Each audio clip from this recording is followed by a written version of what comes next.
everyone, I hope you're all safe and well. The tide's at its lowest point, so I'm going to head down there sharpish and get some wet sand work in to start with today. But first, I'm really excited to announce that D-Tekt Sussex now has its own bespoke theme tune. I've been using a bit of free music off the YouTube library since I started back in 2019, and this week I've got myself some brand new theme music written by a professional composer-producer over in the States. I'm Adam, this is my metal detector, and that's a beach. Welcome to the all-new sounding D-Tekt Sussex.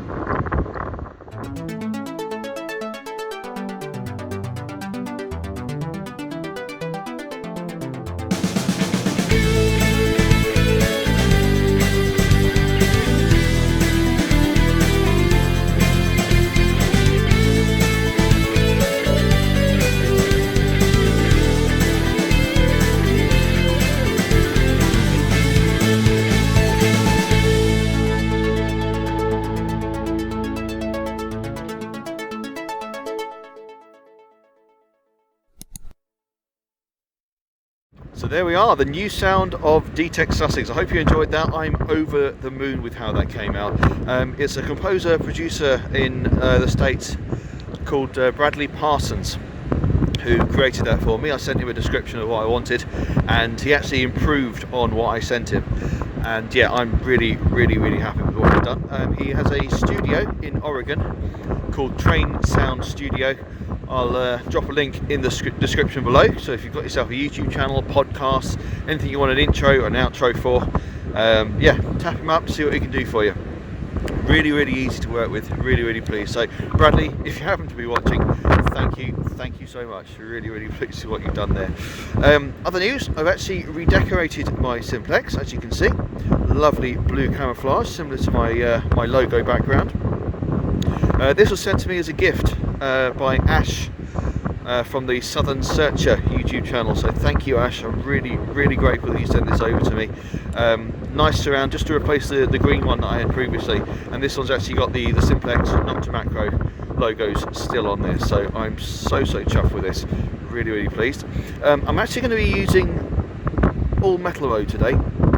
Last week, you may remember, the only thing I found on the sand I found initially with park mode, but it was very sketchy, and then I had to switch over to all metal mode to actually find it, and that found it really well. So I'm going to give all metal mode a go on the wet sand today, just to see how I get on.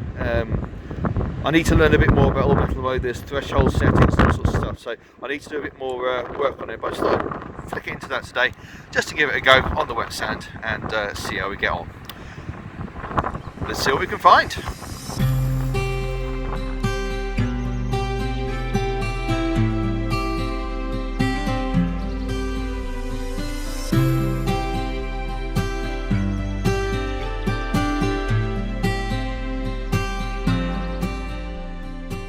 Okay, first find in the sand coming up in the 80s. Bottle top. Yay. Onward. Okay, so this was a surface find. Didn't find it with the detector. It was just on the surface, just coming out in the waves, bouncing around on the waves as the tide's coming in. So I've moved in a little bit just so the waves don't bother me. Not a metal find, but really interesting. It's looks like, I don't know, a bit of pottery or something like that. Quite old. There's the design on it. It's like an almost sort of military style crest there. The oval, and what appears to be a crown on the top. Ridges along the top there. Not sure what it was. It's like maybe the word measure. IAL, imperial measure, something like that perhaps. Could be a measuring unit of some description. Look at that. So it's not metal, but at least I found that. If you can identify that for me, please drop me a comment down below. If I can find out what it is, I'll stick something up on the screen. Wow.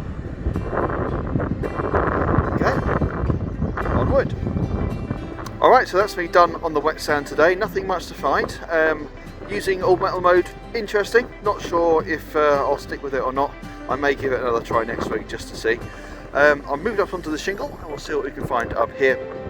Just a quick reminder though, if you haven't entered my 1000 subscriber giveaway, go to last week's episode. All the instructions will be there. There's a few bits you need to find during the video, and then send me a message on Facebook and Instagram with the answer, and I'll put you in the draw, and I'll make that draw next week.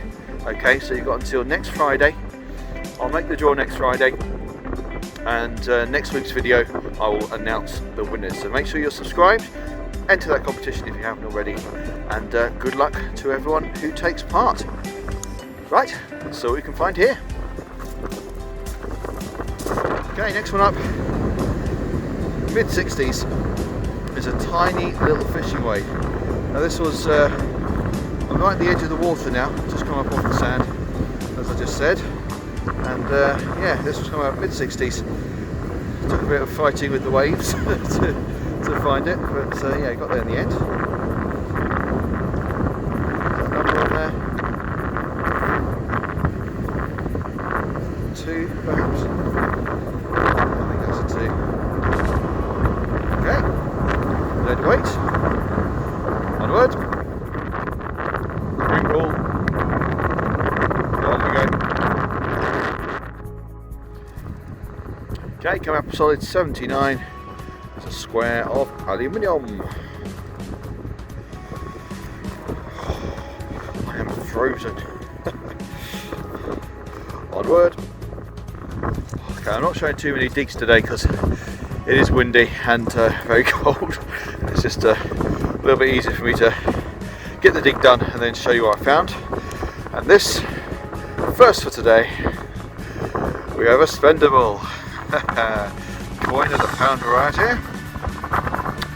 Modern spendable one. 2016 on the date. There's the Majesty. There's the back.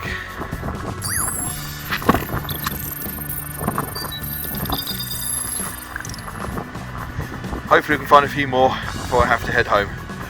Onward.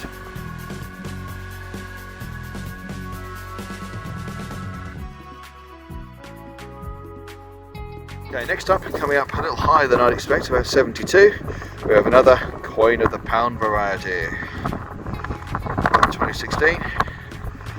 Fantastic.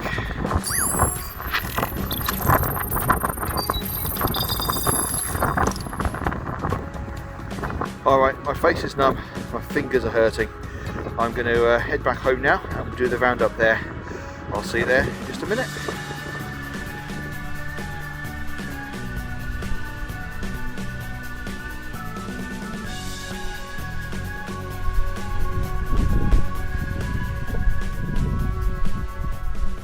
Okay, I'm back home now and I've thawed out a bit, so let's have a look at the items I managed to find today. Not so much in quantity, but some nice finds in there as well. We've got a couple of bottle tops, ring pull, a few little bits of aluminium scrap. We've got ourselves a nice little fishing weight. A couple of pound coins, new spendable pound coins, £2 for the day. And then there's that ceramic item. Now, obviously this wasn't metal, I didn't find it with a metal detector, but it does seem to have a little bit of history to it. So I did a bit of research. It is indeed imperial measurements, or measures, on the top there. And that is a royal crest below it. So based on what I've researched, it looks like in 1824 the British Weights and Measures Act was passed. That's where we get imperial measures from, as opposed to metric, which a lot of places use now. So we're talking inches, feet, pints, quarts, that kind of thing. And shortly after that, it became very popular to have jugs and mugs and other measuring devices to measure out imperial measurements. So designs like this with transfer printed detail, blue and white printed detail, were produced anywhere from the early to mid 1800s all the way through to, I think, the 1960s was the latest example I could find. So yeah, this would have been probably part of a jug, looking at the lines at the top, and would have been used to measure out probably a quart of liquid. So yeah, that's got a little bit of age to it. Did not expect to find that on the beach today. Fantastic stuff. So that's what I managed to find. Just a couple of hours today because it did get just a little bit too cold for me, and I had to come home. My fingers are still tingling a little bit with the cold soreness. But yeah, I hope you enjoyed that hunt. Don't forget to enter my 1,000 subscribers giveaway. Head over to last week's video and enter that competition. And I'll see you next week. Take care.